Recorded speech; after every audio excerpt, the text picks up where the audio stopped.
Көзілі күнел күзгісі.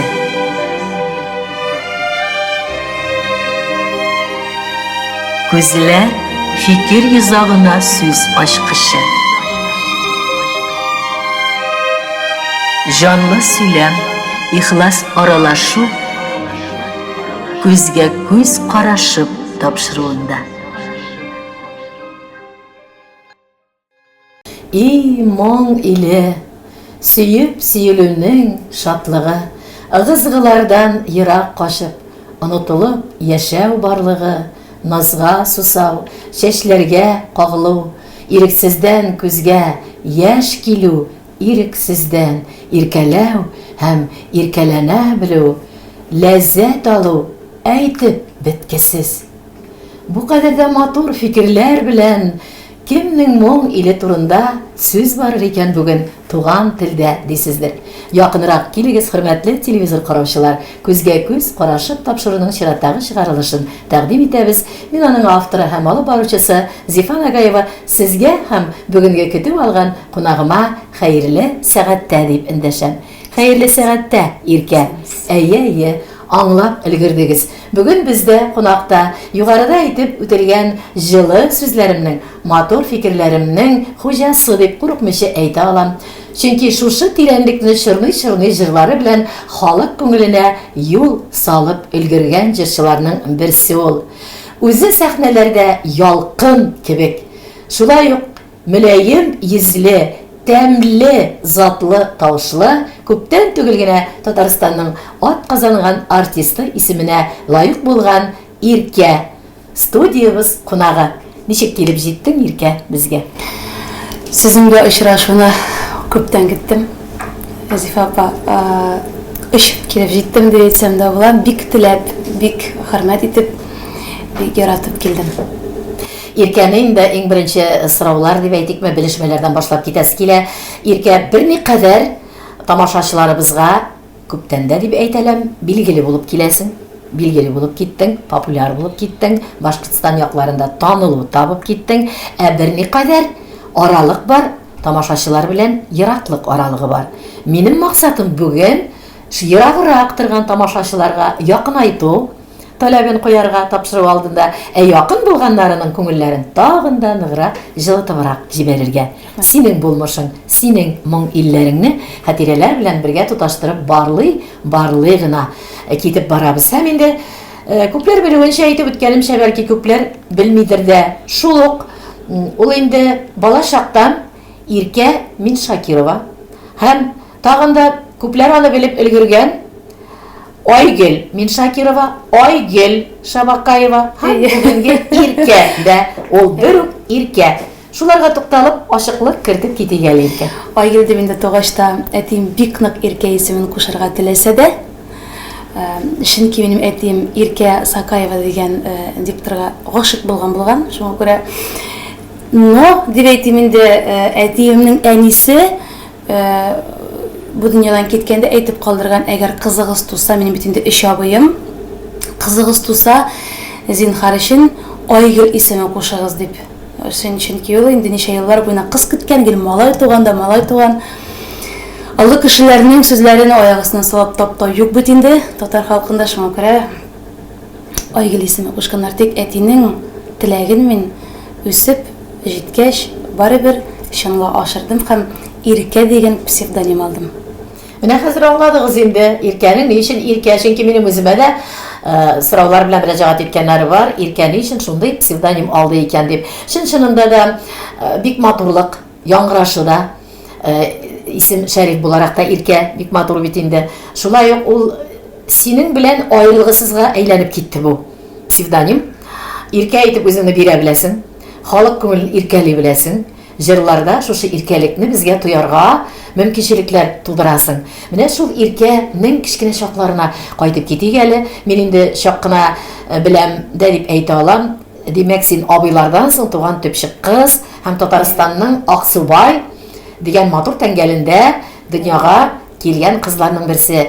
Гаиләсе кичкенә чакта инде сабый гына чакта булган, инде истәлекләре күңелендә яши диләр. Күпләр сине хәзер инде контактларда, социаль челтәрләрдә карап, белеп, үзләренә кирәк мәгълүматны ала киләләр, туплый киләләр. Мин дә шулай ук сине күзәтә киләм. Инстаграмнарда да һәр даим күреп киләм. Әниең белән төшкән, кайтканда төшкән, сабыйларың белән бергә төшкән сурәтләрдә. Әйдә үзең шулар турында сөйләп кит әле, матур туган як илләре турында. Мин Аксубай районы Яңа Ибрай авылында туып үскән кыз бала.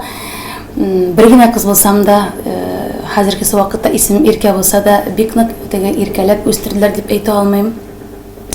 Әнием белән әтием 40 елга якын икесе дә колхозда эшләделәр, берсе доярка, икенчесе тракторист. Без аларны күрмәдек тә, шуңа күрә ашарга пешерде, абыйлар исендә һәм минем истә булды. 5нче класстан инде мин сыер савып, ашарга пешереп, иләр тулысынча минем истә иде. Мин әнине бик сирәк кенә күрәдерим. Шын гади авыл кызы булып үстем, бөтен әйберне эшли беләм, чөнки әни мине шулай иттереп өйрәтте. Җырчы булам дип йөргән буласың. Әгәр берәр авыл егетенә кияүгә чыксаң, газлары булмаса, мич кенә булса, ипи сала белергә тиешсең. Нәзек кенә дип әйтим инде, беләкләрем белән, кулларым белән карап торып, зур чиләктә ипи бастырта иде, хәлләрем бетә иде. Ул теге сыер сауганда да анда бит инде көч кирәк. Пешән игәндә дә иң авыры теге син кичкенәрәк дип минең сарайның өстенә тегендә кертеп җибәрәләр. Шуңа күрә бөтен эшне эшләтеп, өйрәтеп үстерде әни. Авылга кияүгә чыгарсың дип, шуңа күрә бүген әгәр авылга китеп барам икән, рәхәтләнеп авылда яши алам. Шәһәр тормышына кайчандыр Иркә туебрак китсә, авыл ишекләрен куркмый ача ала. Инде бик күп кенә артист халкы кебек булай гына кулларың белән өреп кенә тырнакларыңны киптереп утыра торганнардан түгелсең. Шулай. Авылда инде үземне белгәннән бирле җырлыйсым килде. Теге күршеләр дә, бабайлар да, кызым, кил әле, берне җырлале. Ул инде оялу да булмаган. Һәр вакыт җырлап бирәдем, әле беренче зарплатымны хәтерлим. Ул вакытта миңа 5 яшь, 4-5 яшь булгандыр. 1 тәңкә акча, сары 1 тәңкә акча. Эләкте миңа беренче эшләгән акчам. Җырлаган өчен моны Әмир бабай бирде, мәрхүм инде ул. Кая әйтсәләр, әйдә җырла дип, әни оялып та куядыр минем белән, әни мин характерым белән әнигә охшамаган. Тилемсә кыз дип уйларлар, нишләп бөтен җирдә җырлап йөрисең дип. Кая әйтсәләр, кая җай чыга, шунда җырлап йөридем. Таң атканда пар сандугач, кавышадыр үбеше. Күзгә күз карап эчәләр, чык тамчысын бүлеше. Ике тирәк бер төптә, ике тимер бер җирдә. Пар сандугачлар бәхете, язылсын сезгә күктә. Ике тирәк бер төптә, ике тимер бер җирдә. Пар сандугачлар бәхете, язылсын сезгә күктә. Элек бит ул хәзерге вакытта кебек түгел. Кич утырырга йөриләр. Әни белән әти үзләре бер атнадан бер кемгәдер баралар, эштән арынып инде. Кемдер безгә килә. Абыйларны мин хәтерләмим, алар берсе дә җырламыйлар да, гармунда да, баянда да уйнамыйлар. Тик әти һәр вакыт гармунын кулына алып уйный торган, әни кушылып җырлыйдыр. Менә шулар арасында һәр вакыт әтинең гармун уйнаган вакытында артында мин басып торып, кушылып, менә шулар белән бергә җырлап үстем. Мәктәптә ничек укыдың? Менә җыргама уккан бала, элегелектән күзәтүләр бар бит инде. Кайсы бик яхшы белем ала, өлгәшә матур билгеләргә. Кайсы җырга әвәс булып китә дә, читтәрәк уку укыла. Иркә ничек укыды икән? Укытучылар һәр вакыт мине башлы кыз дип әйтәләр. Тик мин инде теге 6-7 классларда миңа математика кирәкми. Мин барыбер җырчы булам дип әйтәдем. Әлбәттә, бөтен класс миннән кычкырып килә иде, чөнки класста иң гади гаиләдә үскән бала минем. Вакытлы киемнәр дә әллә ни 90-нчы еллар бик нык киләләр. мен барыбер үстендә торам, мен барыбер җырчы булам, миңа физика да кирәкми, алгебра да кирәкми диядерим. Ярар, мин Шакирова, сиңа кирәк түгел, эшле дип мине сорамыйча да утырта, икеле түгел, барыбер яклап әзгенә эшли куйганнардыр инде. Күп конкурсларда беренче урыннар ала башладым, 8нче классларда Казанга хәлек барып җиттем. Шуңа күрә мин беләдерим, ничек булса да 20 елдан соң, 30 елдан соң мин барыбер зур сәхнәдә җырлаячагымны бик каты ышанадырым, беләдерим. Шуңа күрә Ничек уйлыйсың, кайдан сиңа шу кадәр ышаныч килгән? Кичкенә йөрәкле балада, укучыдан да алда бәләкәй чагыңнан ук. Әйтә алмыйм, бу бәлки әнием белән әтиемнең миңа аеруча бер генә кыз булып теге аеруча игътибар биргәннәрдер. Бәлки алар мине әзгенә син молодец, җырлый беләсең дип үсендергәннәрдер. Бәлки зур сәбәпче шундадыр дип уйлыйм. Әнием үзе минемчә бик матур моңлы җырлый. Гомере буена җырчы буларак хыялланган, тик җырчы була алмаган. Ул кияүгә чыккан да 19 яшендә, әтигә шулай дип тормыш иткәннәр, тик барыбер өйдә атна сайын, көн сайын диярлек җыр, моң һәрвакыт әни җырлап киләдер. Аның мине бик нык җырчы итәсе килгәндер.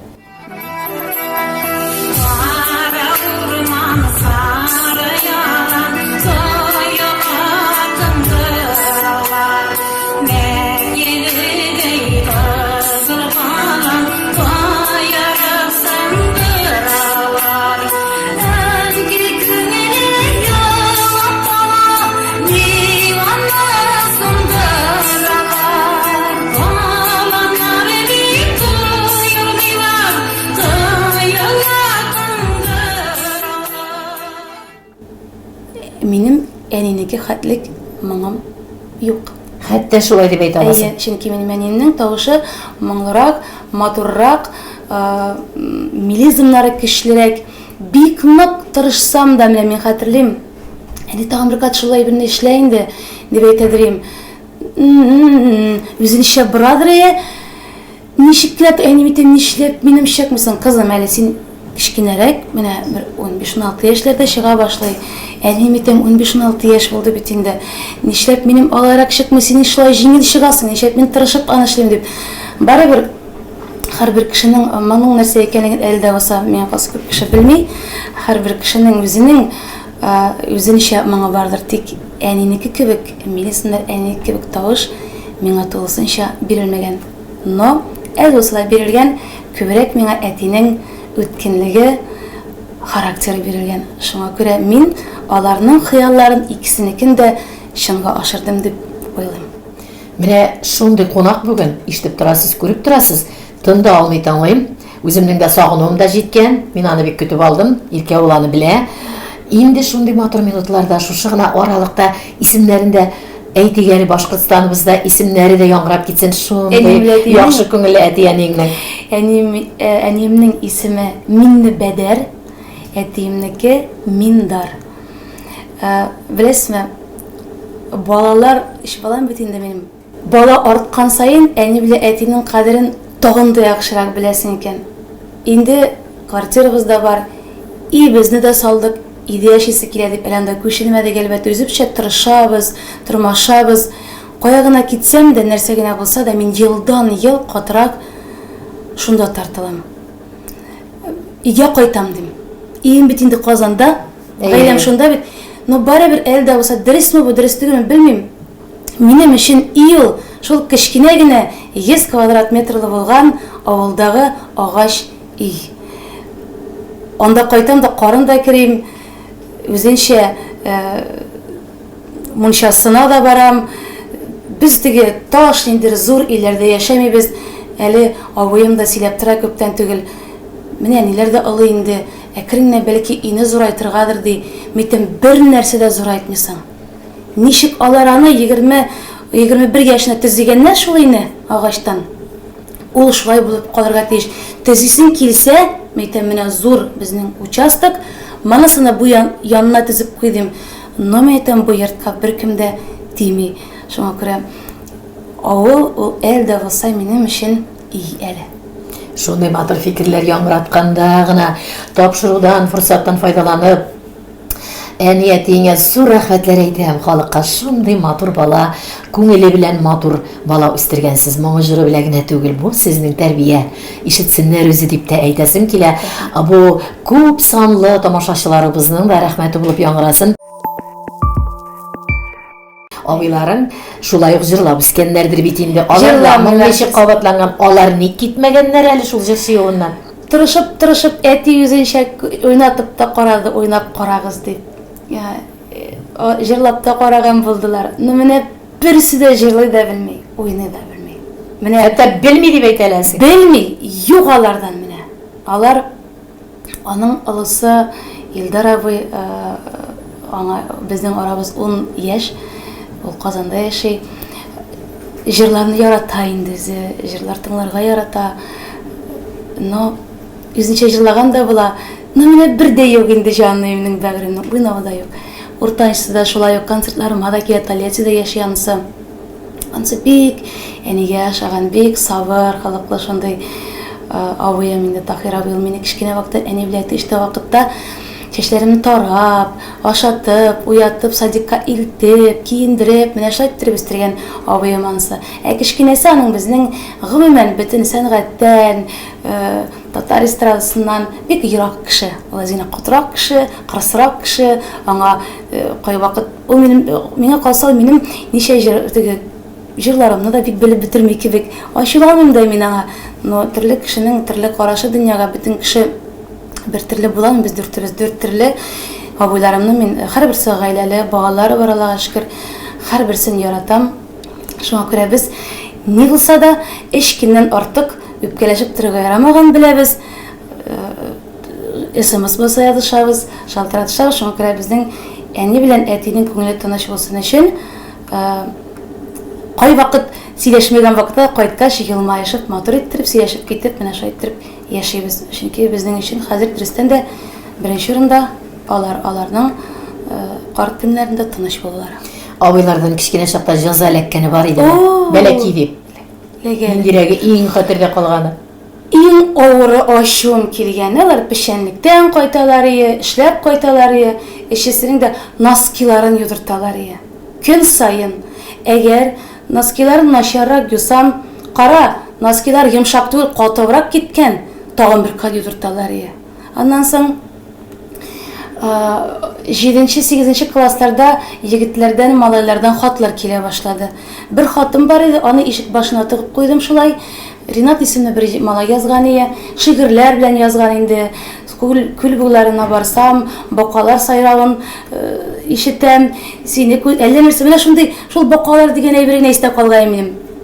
Калын зур иттереп кат, булармын тапканнар, укыганнар, китте. Бу уграш әйтә башладылар миңа. Менә моны эшләмәсәң, әтигә күрсәтәм. Бер ай елата. Нәрсә үзләренең әни белән мәнфәгатьләрен кайгыртып, әни белән әти битендә һәрберебезгә эш бүленгән безнең иде. Кемдер су кайтара чишмәдән, кемдер терлекләрне карый, кемдер аш куя ит белән, кемдер тагы нәрсә идән нәрсә бирә. Менә шундай әйберләр. Үз әни белән әти идә булмаганда, үзләренең эшләрен миннән эшләттеләр бер ай буена. Ну үзлегеме үттеләр шул вакытта. Ул хатны аннан соң кулыма бирделәр, бирмәделәр. Әти безнең бик кырыс кеше, бик куркадыр, әтигә эләксә бетте инде аннары. Eskitkiş, yarak kitəsi də kilmi, əmmələkin bitəri minім oldu əllə, köpə sina birəsi sıralar var. Bu, şunday maturluq bulub yaşayken көңіліңdə, kiçkine şaqların, bala şaqların, abıların da, diyenin də, hazirində özləri senin bilən qırırlanıb yaşasınlar, yaşay тұрғанlardır, deyib öylesi kilə. Minім bilövümüşə, senin jır yolun gitti şallı yoqlarından. Бык вокалистка дип әйтәбез бит инде, подпевка дип әйтәбез рус телендә җырлап кына китеп әле җыр юлына, җыр сәнгатенә көчле адымнар белән китүче, ару гына тыз ашарга туры килгән көннәре дә бар. Менә шул яклап ничек син гомумән профессионал юлга чыгар алдыннан нәрсәләр этәргеч булды шул турыда? Зифа менә характерымның тагын бер ягын әйтәм. Бык вокалда җырлатырга теләүче бик популяр бүгенге көндә булган җырчылар булды. Шул вакытта да мин бэк вокалда җырлаучы җырчы түгел дип әйткәч, 17 yaşımda kışkırıp geldi ol halk artisti menden. Sen soң balakayım kim dep uyladың өзіңні деп. Мен келешекте өзім жыршы болашақмын. Мен кіші артында жырламаяшақмын дедім. Ой сөздерден соң не генә көрмәдім. Менә шулай әйләнде тормыш. Ул вакытта авылдан әти китереп куйды Чаллыга, үзе bir bat itni alıp keldi, okurga ornaştırdı, avullarda tırdım. Bir yıl içinde Şallı şəhərində bütün konkurslarda birinci urunlarını alıp bitirdim. Ez bulup tuyuldu, aytıp tırdılar. Vitaliy Agapov, bik hürmetke layık kişi benim için. Şallıda o vakitte men aytdı, singlim, aşıkma, ezgine turıp tır Şallıda. Ezgine köşüy, ondan soň ketirsin Kazan'a. Yok dedim. Men Şallıda уже konkurslarda birinci urun aldım. Мен Kazan'a barıp okurga kirge tiyiş. Тик Kazan'da bir kimde meni kitip turmaydır ya. Anda bütünley ikinci türlü dünya bulup çıktı. Anda benim kebekler milyon bulganlardır. Men özümçe bik uvereni barıp kirgeniyim. Kanatlarını tik sındırdılar. Okurga kirgeniyim. Okub bitire almadım. Yaşlığım bilen aşık buldum. Kiyevge çıkıp koydum. Okulumdan nasıl azrekten bitirimin dedim. Bala tudu. Tırmış kotlulukları başlandı. Hem oku turdağım ben unutuldu. Әбит әти ул университетка мені кіртірішін неше үгіз, неше тірлік сатқанын өстіріп өзі генә біле. Әлі оқымағанда да әнеблетіден қорқып, әйтмеше ердім. Күйеуге шығарға тілегенімді білгеш, шатланышы болмады. Идегілер, яш идім, 19 яшта. Инде мәйтем ярар, әкіріңіне бала туыр да, болыр әлі, бала Құдай берген әйбір бит инде. Тик анда да мен уйлаганча килеп чыкмады. Азак торамадык. Bir елга якын торганбыздыр. Матуррак, башка төрлерәк хатын-кызлар кирәк булгандыр инде. Иреме ул үзе дә артист кеше иде дип әйтим. Театр сәнгать кешесе инде. Кызлар бик яраталар, шибәр кеше иде. Китлинде башка хатын-кызга. Мен бала белән менә шайтып калдым. Бер әйберсез дип әйтим, бер әйберсез калдым. Бу теге зарлану да түгел хәзергесе вакытта. Бу бер үзенчә сынау гына булган. Мин бик шатмын. Ул баланың тууын теләмәде ул. Тик мин 19 яшемә булган карамастан, яшь булган карамастан ул баланың тууын теләдем. Чөнки беренче баладан кутылырга ярамаган беләм. Медицина ягыннан да курку да булгандыр. Баланы таптым. Әкрен генә аякка бастырырга кирәк, торга урын юк, машина юк, эш юк. Әлеге дә баягы кырыс булса да әтиме белән әнем янына кайттым, бик куркып кайттым. Тик куркуларым бушка булган. Алар миңа булай дип әйттеләр: "Син яшь, тормышыңны әкрен үзең кырып җибәр, без сиңа булышырбыз. Баланы калдырып тор, әкрен генә эшкә урнаш, әкрен генә акча җый, баланы укырга кергән вакытларда алып китерсең, менә шуның турында уйла. Хәзер бирешмә" дип баланы алып калып, мине чыгарып җибәрделәр кире Казанга. Мин үземчә анда да битәлек көтеп тормый бер кимдә. Менә шул вакытта бер ярты ел бик каты бәргәләнгәннән соң мин барып эләктем Барс Медиа компаниясының bir кастингына инде, фабрикага. Анда да үтмәдем.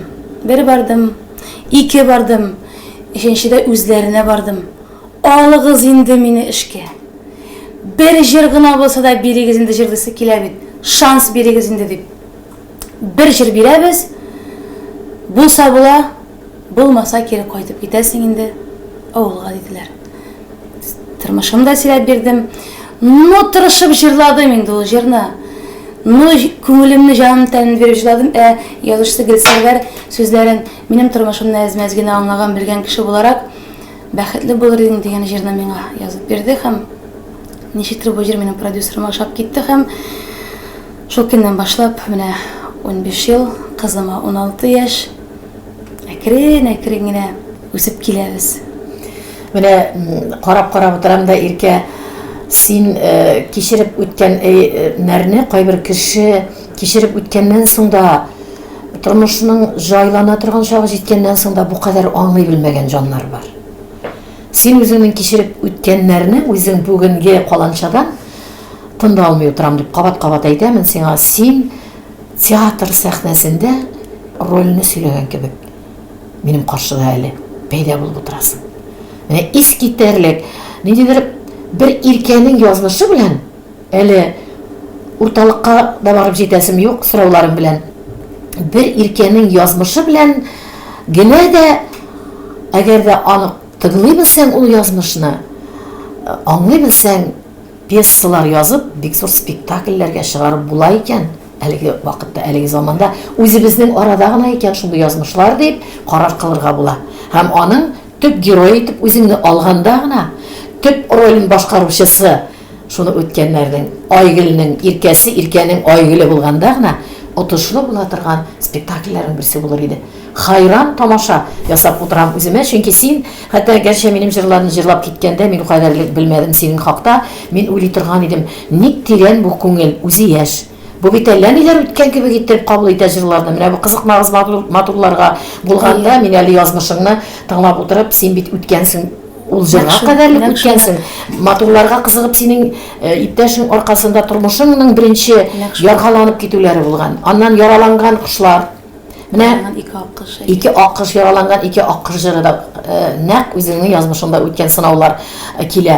Һәм инде хәзер булган иптәшеңә килик. Инде син бала белән, бәби белән син архитектор кешегә карар кылгансың, яңадан тормыш башлап, тормышын бәйләп китергә.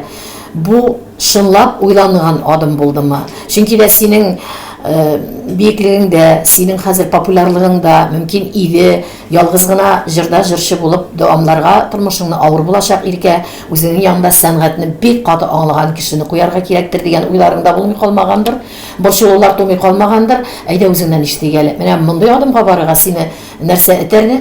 Ничек булып бетте? Әдием белән әтием, әпәттек дип әйтим инде, аларның бер бала белән генә ялгыз калуны теләмәделәр. Бик ямьсез сүз белән әйтәбез, усал сүз белән әйтәбез безнең әби, былай гына матуррак иттереп әйтәм инде. Нинди булса да ирең булырга тиеш яныңда. Ирле кеше ул хөрмәтле кеше. Хатын-кыз ялгыз ул нинди генә тәртипле булса да барыбер аңа башка төрле карыйлар дип, әни дә әйтте, әбием дә шулай дип әйтәдер. Әйтә башлады әни белән әти. Артыннан акчалырак кешеләр дә йөргән кешеләр булды. Тик күңел берсенә дә ятмады. Иң мөһиме минем өчен шул баланы кабул итү булды. Мине түгел. Әлбәттә мин бит җырчы буларак та мине кабул итәргә теләгән иратлар күптер. Әбет ул мөһим әйбер түгел, минем өчен баланың язмышы бар. Баланы кабул итсә, нинди кешегә дә кияүгә чыгарыйм дип үзем белән табып булмый кеше. Юк, бөтенесенә бер генә әйбер кирәк дигән фикер туа башлады. Язуларыннан күрәсең, SMS-ларыннан интернет аша яза башлыйлар, иләнгән иратларда язгыладылар. Тик минем башка цел иде.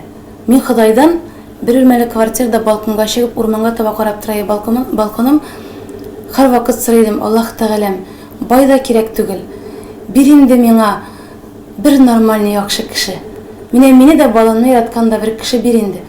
Әни әйтте, уразага киреп алыйк, бу ул җәйләрдә әле мин теге ураза тотканым юк, Мин әйтмим теге намазда кеше дип үземне әйтмим. Менә ураза тотасың, сорыйсың ахырында инде, авыз ачканда. Аллаһ Тәгаләм шуны бир инде. Һәр көнне ул июль август айларында булды ул ниләр. Худайдан сорадым, Аллаһ Тәгаләм бир инде миңа яхшы кеше. Байлыгы кирәкме диядем. Дөрестән дә бер айдан соң сентябрьнең 16-сында бер туйда эшләргә туры килде.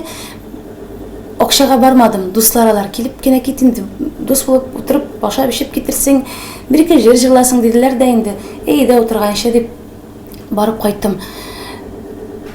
Менә шул туйның залына килеп кергәч тә, без бит инде сәнгать кешеләре. матурлык излейбез, шулай бит. Хатын-кыз мин матур кешеләрне яратам. Хатын-кызым ул, апа кешем ул, абый кешем ул, ир-атым ул. Менә шулай күзем итеп, менә свидетель егеткә карадым да, каралым әйтәм. Нинди матур егет бу. Кояш кебек елардым, тешләре шундый матур дип уйлап куйдым үземчә. Җырларымны җырладым, бу килеп яныма биргә чакырмакчы мин әйтәм. Юк, конечно, мин бит инде җырларга монда килдем, танцевать итәргә синең белән, митлек кадәм дип үземчә. Юк дидем, эрегенә. Шуннан соң интернетта мине табып, үзебезчә аралаша башладык. Бик күп кеше каршы килде. Аның дуслары аны бик катып кытырттылар. Аның бергә укыган кешеләре аңа иләнмә, ул синнән олырак, ул йөрмә, аның белән баласы бар, әйтмәгәндер, ул сиңа баласы барлыгын дип. Беренче кем әйтәм, син миннән яшәрәк 4 яшькә. Яшь әле син. Үзең кебегрәк табырсың. Минем балам бар, миңа башка төрлерәк кеше кирәк дип күп тә карадым. Күп җибәрәм дә икенче көн тагын подъездыма килеп баса, бер розасын тотып, бик матур кара пальтасы бар иде. Елмаеп Бар иде ди. Тузгандыр инде. Тузды, хәзер җибәрәсез. Әйе. Шулай итеп килеп баса. Иң мөһиме, свиданиягә мине үземнегенә чакырмыйдыр ие. Чәчәк алып килсә, 2 букет алып килә, 2 роза алып килә, берсе миңа, берсе кызыма. Свиданиягә чакырса, паркка әйдәшеге гәле Айсылны алып кил дип әйтәдер. Менә шул адымы белән үзенә каратты.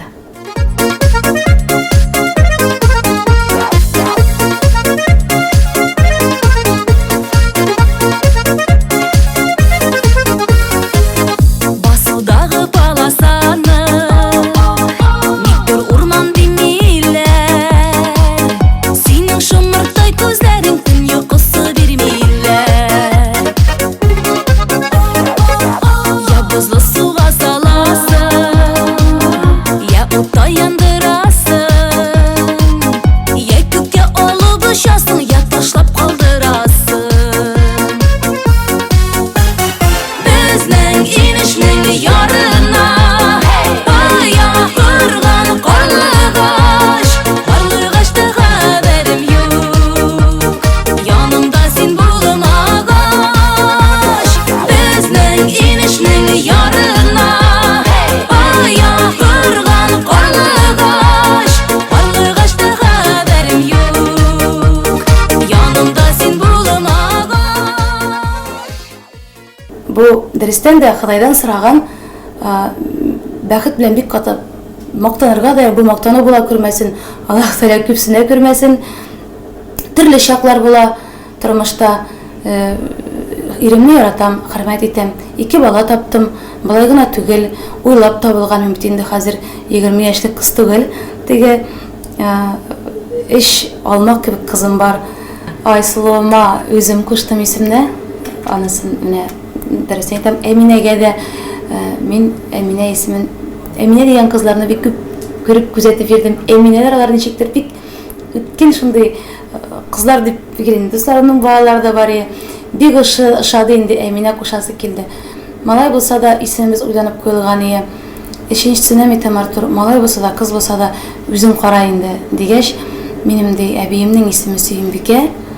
Менә син каршы булмасаң, әйтәм, ничек каршы, бик матур исем бит инде Сөембикә. Язучылар да булды, тамашачылар арасыннан куркмадыңмы? Сөембикәнең бит язмышы бик үк әйбәт түгел дип, аны күз алдына тотып кушмадык без. Артурның әбисе, намазда булган әбисен ак әби буларак күз алдында тотып, ул исем кушылды. Аның истәлегенә дип әйтсәк тә була. Барс медиа белән бит инде бик каты хезмәттәшлек итәсең. Күпләр бу кадәрле озакка чыдамый. Әйе. Контрактлар дип әйтәбез инде, килешүләрен бүлеп чыгып киткәннәр дә бар. Күпләр мин кем булдым, мин инде хәзер әллә кем дип китүчеләр дә бар. Шуннан күпләр бу яктан киресенчә хафаланучылар бар. Иркә бит инде булдыралганча үсте булды. Барс медиа өчендә инде ничәмә тапкыр лауреатлар да булды. Нишләп үзаллы чыгып кына китми диючеләр бар. Менә бик үк озын дип сөйләмәсәк тә вакыт кадерле буларак мин моңа тукталмыйча булдыра алмыйм. Бу бурчы бик күп ләрне тамашачыларыбызны бу сораулар. 5-нче тапкыр инде хәзер контракт төзедем. Барыс медиа компаниясында 15 ел шунда эшлим. Китергә талпынган вакытларымда һәрвакыт мин зур алымнар ясаганда, әлеге дә баягы әтием белән, әнием белән киңәшләшәм. Алар гомерләре буена бер эштә эшләгәннәр, булганмы, зарплатасы юкмы? Нәкъ шундый киңәш бирделәр, кызым. Кергәнсең икән бер эшкә. Эш алыштырып бирү ул хөрмәткә лаеклы әйбер түгел. Кергәнсең икән, түз. Менә хәзер начаррак булыр. Менә берничә елдан яхшырак булыр. Түз, сабыр бул. Түздем. Булды анда да проблемалар. Тик нигә булмасын, беләсезме? Җырчы кеше җырларга тиеш. Җырчы сәнгать табылган кеше ул үзенә үзе җырларны сайлап мин дип йөрергә тиеш түгел. Ул җырласын сәхнәдә. Тик аның җырларын сайларга менә бүгенге көндә безнең продюсерлар эшли, әлләнчә кеше эшли безнең белән, стилистларыбыз да эшли. Һәрвакыт ротациябыз бара. Мин бу компаниягә нәрсә генә булмасын. Мин рәхмәтлемен. Алар бит мин сезгә сөйләп үттем, каян мине табып алганнарны, һәм ничек мин анда эләккәнемне, ничек мин үземнең эшә торган кыйма тикерем инде. 15 ел әс түгел, әкренә бардым, хапырмадым, ашыкмадым. Бүгенге көндә минем шундый цель дип әйтим, ашыкмаска, бик каты хапырынмаска. Аннан соң аларның бер яхшы яклары бар. Әз генә барныңны күтәрә башлаган сизсәләр, тиз башка басалар. Андый кешеләр дә бик кирәк. Хәзергесе вакытта мин күзәтеп барам. Бик тиз генә күтәрелеп киткән кешеләр, бик тиз генә барыннарын күтәрәләр дә, аны бит тамашачы да сизә, аңлый. Синең масаюыңны, мактануыңны кемгә ашасын? Менә миңа мактанган кешеләр бер кайчан да ашамады. Мин үземне кай вакыт тамашачы итеп карыйм җырчыларга. Миңа кирәк, менә үземне күрәсем килә мин кемдедер тыңлаганда, шул ук менә аллеграл мин тыңлыйм икәнем, яратам инде миянең иҗатын. Кай вакыт мин үземне күреп битәм менә. Анарда мактану, кылану дигән нәрсә күрмим мин. Простойлыкны яратам, гадиллекне яратам. Барыс медиа компаниясында бик күп менә сез авторлар белән чигитеп эшлиләр. Алар бит беләләр безгә кайсы композитор, кайсы автор безгә нинди килешле җырлар яза. Менә Зифа Поминская һәр тапшырны бетереп куярсыз да, рәхмәтемне әйтми калырмын дип куркам. Бүгенге көндә минем 70-80% җырларым концертымда сезнеке. Ниндидер бу яңа сулыш бирү булды минем иҗатыма, бу яңа төрле. Башкаларында әлбәттә башка авторлар да бар. Гүзәлиягә дә рәхмәтемне әйтәм, башкаларга да. Тик сезнең җырлар үзенә бер төрле урын алып тора һәм ничектер сезнең җырлар аша минем халык тагын да яхшырак аңлый кебек. Менә яраланган ике аккыш, аның сөйләп үткәндә, җырлап үткәндә халык бик яхшы кабул итте. Хәтта мин теге бик моңсу җырлар җырлый торган җырчы дип үземне әйтә дә алмыйм. Кызыкмагыз матурларга, бәхет көтүләре, авыл мише үзенә бер тарих. Сезнең җырларыгыз менә моның әле минем менә мин куркам. Сезне югалтырмын дип куркам. Күпме җырлар яздыгыз. Без бүген сезнең белән беренче тапкыр очраштык. Бөтен тамашачы алдында, мин концертларымда да, минем концертларыма килгән кешеләр беләләр. Һәрвакыт сезнең исемегезне әйтәм, рәхмәтемне әйтәм. Тагын бер бөтен халык алдында сезгә рәхмәтемне әйтәсем килә матур җырларыгыз өчен. Ой, Фарин Иркә, бик рәхмәт, чөнки бу сораулар борчыйлар. Килеп Татарстан җырчылары концертларда катнашып, безгә күренеп, җырларны безгә ишеттереп китә. Иркәне белгәннәр, беләбез дигәннәр, яратканнар сине, тамашачыны ничек тоемлыйсың син? Менә безнең Татарстан тамашачысы, Башкортстанга да күп санлы киләсең, солянкаларда да килдең. Безнең Башкортстан тамашачысы сине яратканнар. Аларны син үзенчәлекле тоясыңмы? Әйдә шул хакта. Уфа, Башкортстан тамашачысы аерылып тора. Безнекеләрдән дип әйтим, ничек аерылганын әйтә дә алмыйм. Алар башка төрле. Алар бик каты азынып китмәгән әле. Сезнең хакта тыңлап торыгыз. Бик каты азынып китмәгән дип әйтәсем килә. Бик теге еш булам дип әйтә алмыйм, но менә ешлыйсым килә. Яшылыйсым килә, әйтәсе сүзләрем күп. Концертымда әйтәсе сүзләрем күп, танышасым килә. Җырлыйсы җырларым күп, артканнан арта. Менә шулар белән уртаклашасым килә. 21-нче, Алла бирсә, 21 февраль көнне сольный концертым белән киләчәкмен. Бик күп сүзләрем, бик күп җырларым бар. Программам үзенчә. Мин теге бездә бомба була, шоу була дип мактанып кыланып утырасым килми. Ничек бар, шулай була инде. Начар булмас, тырышырбыз. Алла бирсә, барсы да әйбәт кенә булыр. Барсын да көтеп калам. Мәхәббәт турында шул кадәрле матур итеп җырны бирә беләсең. Сәхнәләрдә йөзеп йөрисең, бу тема әйләндереп чыгарасың күңелләрне иркә. Син беренче тапкыр гашык булганнарны хәтерләп җырлыйсың микән җырлаганда? Әллә гашык булып тормышларга чыккан вакытта, язмыш алдында кискен бурылышта калганнарны уйлап җырлыйсыңмы? Әллә инде бүген мәхәббәт белән акылны бер урынга куеп тормышта яши белгәнеңне уйлап җырлыйсыңмы? Нәрсә ул мәхәббәт? Аны ни белән ашый икән иркә? Дип теге якта тындалмый көтеп торсыннар. Бер җырымны да булай гына җырлаганым юк. Һәрберсенең бер тарихы бар. Кемдә булса, күз алдына килеп баса. Әлбәттә теге беренче кияүдә булган ширларым, моңсу җырлар вакытында еш кына килеп баса. Бәхетле мәхәббәт турында җырлаганда Артурым күз алдыма килеп баса. Теге менә сыналган мәхәббәт дигән җырымны җырлаганда әнием белән әтиемнең озак еллар сыналган мәхәббәте күз алдына килеп баса. Күпләр арасыннан эзләдем, җанга тиң ярымны күрмәдем. Еллар аша, күперләр аша табыласыбызны белмәдем. Син дә яшәгәнсең яратмыйча, мин дә яшәгәнмен сөймичә. Китәр идек микән бу дөньядан, мәхәббәт барлыгын белмичә. Без бергә дә инде була алмабыз, аерымда була алмабыз. Яраланган ике ак кош булып, язмыш ярларында калганбыз. Иркә, үзең менә гашык булганнардан ничә тапкыр, гомумән еш кына күзең төшәдер инде, еш кына гашык булып кире кайтадыр инде. Яшьрәк вакытта ешрак булгандыр гашык булу. Теге без бит сәнгать кешеләре. Бу бит инде гашык булдым да, бардым да, аның белән нәрсәләр эшләдем түгел. Бит бар гашык булып, менә кешенең матурлыгына, сөйләшүенә карап гашык буласың да, ничектер елмая башлыйсың. Аның янында матуррак хәрәкәт белән йөри башлыйсың. Шул вакытлар әлбәттә ул хатын-кыз өчен дә кирәк, сәнгать кешесе өчен бигрәк тә кирәк.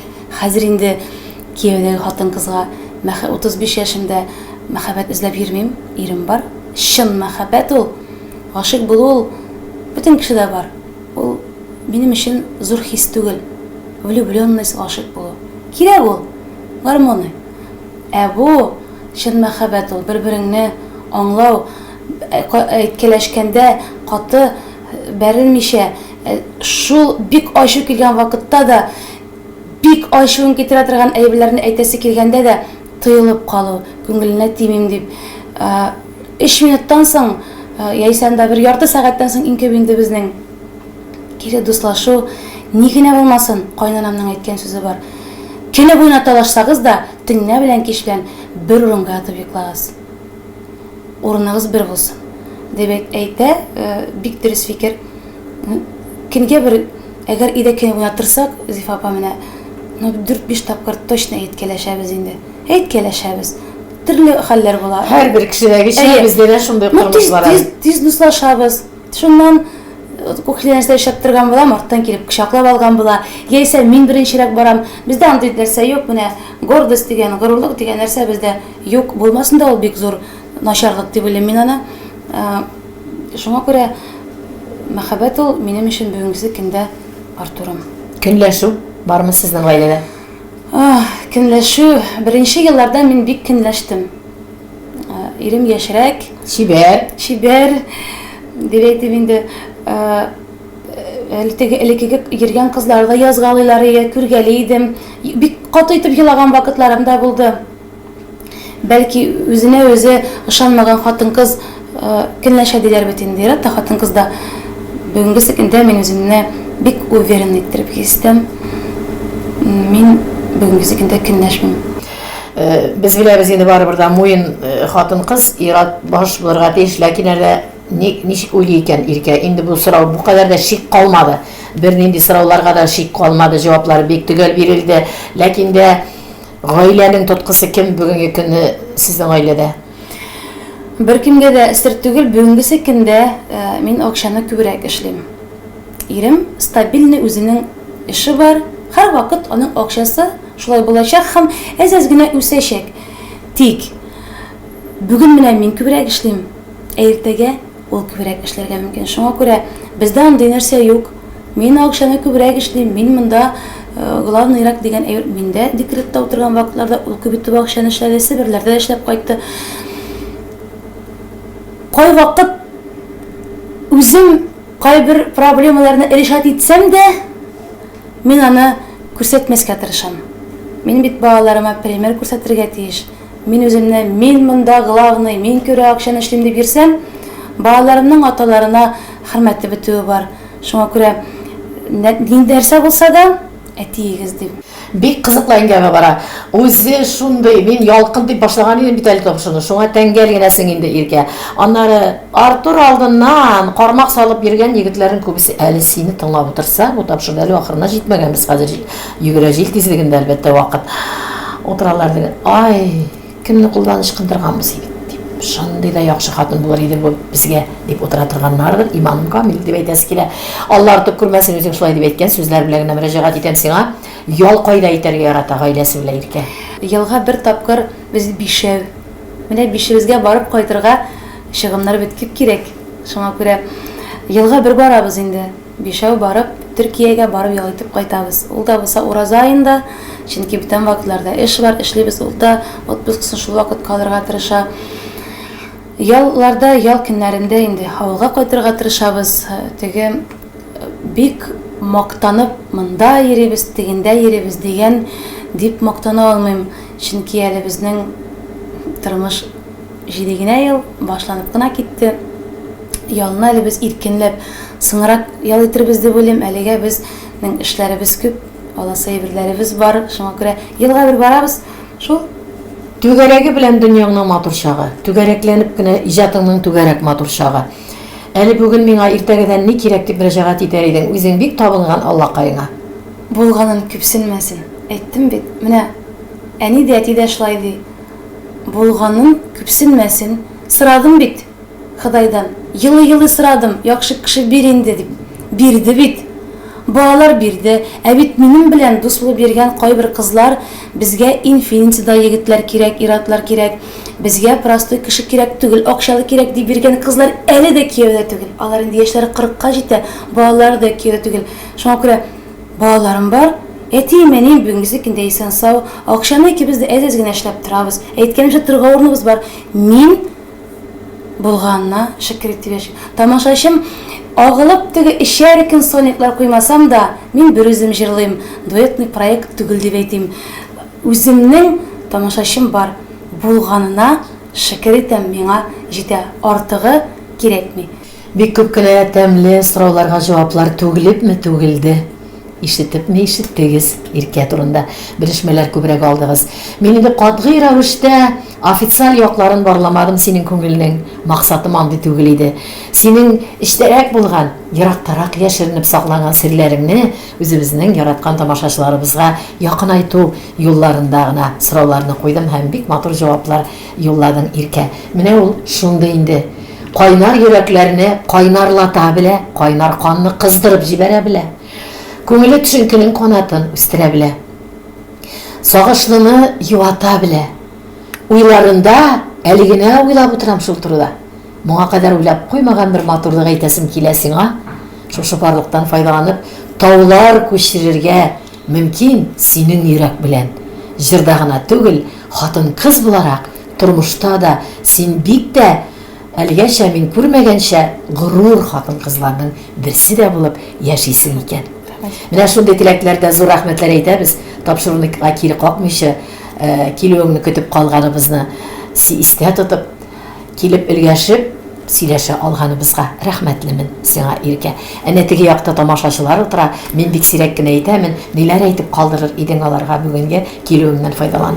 Мин бик зур рәхмәтемне әйтәсем килә менә Туган тел каналына мине чакырып, сезнең белән, тамашачылар белән менә арабызга күпер салганнар өчен, тагын да якынрак таныштырганнар өчен Зифа апа, сезгә аерым рәхмәтем бик зур. Тагын бер кат әйтәм, бергә матур итеп иҗат итеп яшәргә Ходай язсын. Җырлашып, матур итеп яшик. Очрашык концертларда дип әйтәсем килә. Барыгызга сәламәтлек телим, күңел тынычлыгы телим. Бер кайчан да йөзегездән елмаю китмәсен. Нәрсә генә булса да, бар тик вакытлыча сынау гына. Аннан соң иеп Аллаһ Тәгалә бәхет бирәчәк. Шуны онытмагыз. Амин дияргә генә кала миңа. Күрешүләр дәрт сөенеш дигән әдип шигъри юллары белән аерылышу, моң, сагыш сизелми дә үтеп китте. Синең белән сөйләшеп, кичләр утырып бетмәс серләребез сансыз, һәм ул серләрне без күп тапкырлар барып әле җитешмәгән күңел илләреннән җырлар аша җиткерә торырбыз. Иркә белән берлектә җырлар аша сезнең күңелләргә күперләр салырбыз. Сезнең күңелләр, хөрмәтле телевизор караучыларыбыз, мең кыллы оркестр кебек. Иркә кебекләр әнә шул кыллардан илһам җыя. Ул кылның иркәсен дә дөрес дип утырырсың. Иң мөһим кылы яшәргә омтылыш. Тапшыру ахырында күзгә күз карашып тапшыру белән бергә булган тамашачыларга булай дип әйтер идем. Шушы кылга таянып, яшин дип кылдай шыңлап торып, хөрмәтле туганнар, күрешкәнгә кадәр. Әгәр дә сез, бәлки якыннарыгыз, хөрмәткә лаеклыларыгыз арагыздан Иркә урынында урын аласыгыз килә икән, туган телдә кунакта булу теләге бар икән, социаль челтәрләр аша безгә мөрәҗәгать итү мөмкинчелеге бар. Шулай ук YouTube каналының һәр даим чыгарылышында Зифа Нагаева каналында махсус пәйда була бара, күзгә күз карашып тапшырулары. Шуларның берсе алдагы гомерләрдә Иркә белән дә булачак. Әлегә сау булыгыз.